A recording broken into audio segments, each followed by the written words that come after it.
Assalamualaikum warahmatullahi wabarakatuh. Salam kicau mania. Oke, dalam kesempatan kali ini kita akan membahas mengenai kapan murai batu pastol itu siap dilombakan ya guys ya. Oke, sebelum kita mulai jangan lupa subscribe, like dan share channel saya Bajul Single Factors ya guys ya, supaya saya lebih bersemangat dalam membuat video-video mengenai burung murai batu. Oke, kita let's go guys.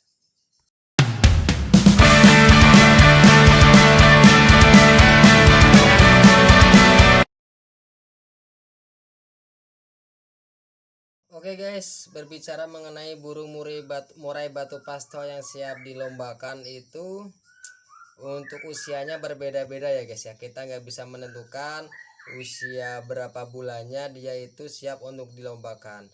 Salah satu dia siap dilombakan itu yang penting dia dapat birahi itu guys. Salah satu cirinya dia dapat birahi itu dia biasanya ngeriwik di rumah ataupun gacor di rumah, mengeluarkan materi-materinya yang dia punya ya guys ya. Itu salah satu ciri murai batu yang siap dilombakan. Dan yang kedua yang penting dia itu punya sikap fighternya itu guys ya. Jadi kalau misalkan dia mendengar suara burung murai batu lain ataupun suara burung lain, dia itu akan saling bersautan, mengeluarkan materi-materinya itu guys.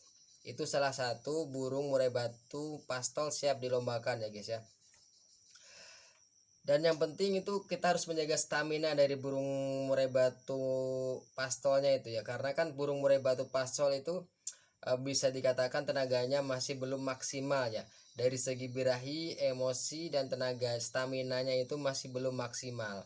Yang penting kapan burung murai batu siap dilombakan itu rata-rata kebanyakan ya itu di usia 7-9 bulan itu dia sudah mulai dapat fighternya, birahinya, dan emosinya itu. Tapi dalam pastol ini masih belum stabil ya, dalam artian dia masih naik turun untuk dari segi birahi, emosi, ataupun sikap fighternya itu. Kadang dia jalan di lapangan, kadang dia nggak jalan. Itu tergantung dari burungnya tersebut ya guys ya, sama pola rawatan hariannya. Yang penting kalau misalkan burung murai batu muda yang gacor itu dia pasti udah mendapatkan birahi guys ya. Dan untuk berapa lama kita harus dilombakan itu, kalau untuk burung murai batu muda itu jangan sering-sering dilombakan guys. Kita kasih jarak aja, takutnya nanti kalau misalkan kita keseringan dia dibawa ke lapangan ataupun dilombakan tuh guys ya, nanti malah down mental. Jadi kalau bisa untuk dibawa ke arena lomba itu maksimal sebulan itu 1 kali ya guys ya, jangan terlalu sering, takutnya nanti malah terkena burung-burung murai batu yang lain yang emang sudah siap mentalnya ya. Karena kan untuk aura di lapangan itu kan sangat beda jauh sama aura di rumah ya guys ya.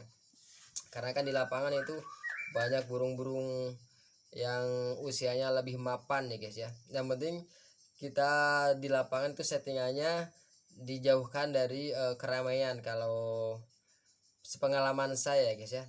Dan satu lagi untuk burung murai batu muda pastol untuk yang pertama kali dibawa ke lapangan itu posisi gantangannya guys.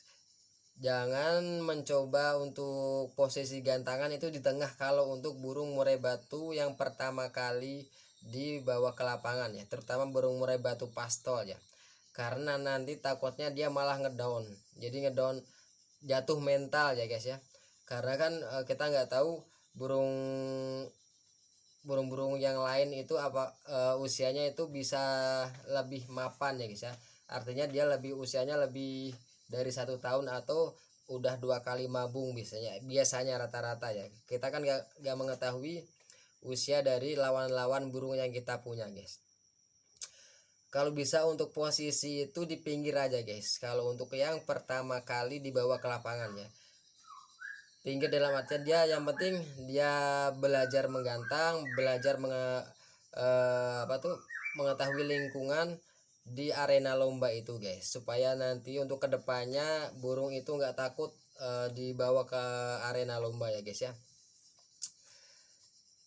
Kalau saya pribadi, kalau misalkan dibawa pertama kali burung murai batu pastol itu ya, saya biasanya memilih nomor yang agak jauh dari yang burung-burung yang lainnya ya guys. Bisa nomor 1 atau 2. Biasanya untuk nomor 1 ataupun barisan depan itu biasanya itu masih pada kosong ya.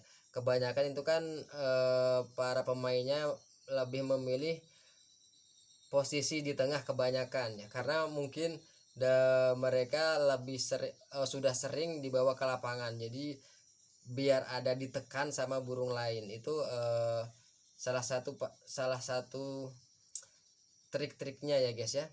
Kalau saya pribadi, kalau misalkan di pertama kali membawa burung ke lapangan itu biasanya saya pasti di posisi pinggir itu guys ya. Karena pertama kita bisa melihat jalan burungnya itu, apakah dia berani menunjukkan sikap fighternya atau enggak guys. Mungkin itu saja ya guys ya yang dapat saya sampaikan. Yang penting kita konsisten dalam perawatan burung murai batu kita ya guys ya. Dan jangan lupa, jangan sering-sering burung muda itu dibawa ke lapangan, karena prosesnya itu masih panjang ya guys ya. Untuk mendapatkan birahi dan emosi yang betul-betul maksimal itu biasanya di tiga kali mabung ataupun 3 kali ganti bulu ya. Itu di usia 3 tahunan itu dia sudah benar-benar mapan emosi dan birahinya guys ya. Jadi jangan, untuk burung muda dikasih jarak lah, maksimal itu seminggu 1 bulan itu 2 kali, jangan lebih dari 2 kali. Kalau saya sendiri sih, karena mempunyai beberapa burung, jadi bisa bergantian ya guys ya untuk murai batu pastolnya itu. Jadi misalkan sebulan burung yang A, bulan atau minggu berikutnya burung yang lainnya, begitu saya guys ya. Jadi untuk burung muda itu jangan sering-sering dibawa ke lapangan, takutnya malah down mental. Nanti kalau misalkan udah down mentalnya turun itu, nanti kita akan kesulitan memulai dari nol lagi ya guys ya. Karena kan yang dipertaruhkan di burung murai batu kan ego kita ya guys ya. Jadi kita kayak gatel gitu, pengen wah burung di rumah gacor nih, enak kayaknya dibawa ke lapangan, dicoba-coba ya. Ternyata pas waktu dicoba di lapangan malah terkena ada murai batu yang lain, malah fighternya lebih tinggi, jadi malah bikin murai batu kita itu ngedown mentalnya ya, turun mentalnya ya. Itu salah satu ego kita yang diuji untuk para pemain burung murai batu muda ya guys ya. Ya, jadi kesimpulannya untuk usianya itu belum tentu, gak bisa ditentukan ya guys ya, apakah usia 7 bulan, 8 bulan atau 9 bulan. Yang penting burung murai batu kita siap mentalnya, siap fighternya, dan siap birahinya itu guys ya. Itu salah satu. Dan jangan lupa untuk burung murai batu muda yang pertama kali dibawa ke lapangan itu, di gantangannya itu lebih bagusnya saran saya itu di pinggir ataupun agak jauh lah posisi gantangannya itu ya. Jadi kalau misalkan yang penting di pinggir aja, jangan mencoba di tengah ya guys ya, karena nanti auranya dan pokoknya aura di lapangan itu sangat berbeda dengan aura-aura yang di rumah ya guys ya. Karena kita nggak tahu burung-burung yang lainnya itu apakah benar-benar pasol ataupun tidak ya guys ya. Karena kan nggak semua di lomba-lomba itu dicek burungnya itu apakah burung itu benar-benar pasol atau enggak ya guys ya. Oke, mungkin cukup sekian ya guys ya video kali ini. Jangan lupa like, subscribe, dan share video-video yang saya buat ya guys ya. Oke, untuk sekian saya ucapkan terima kasih. Assalamualaikum warahmatullahi wabarakatuh.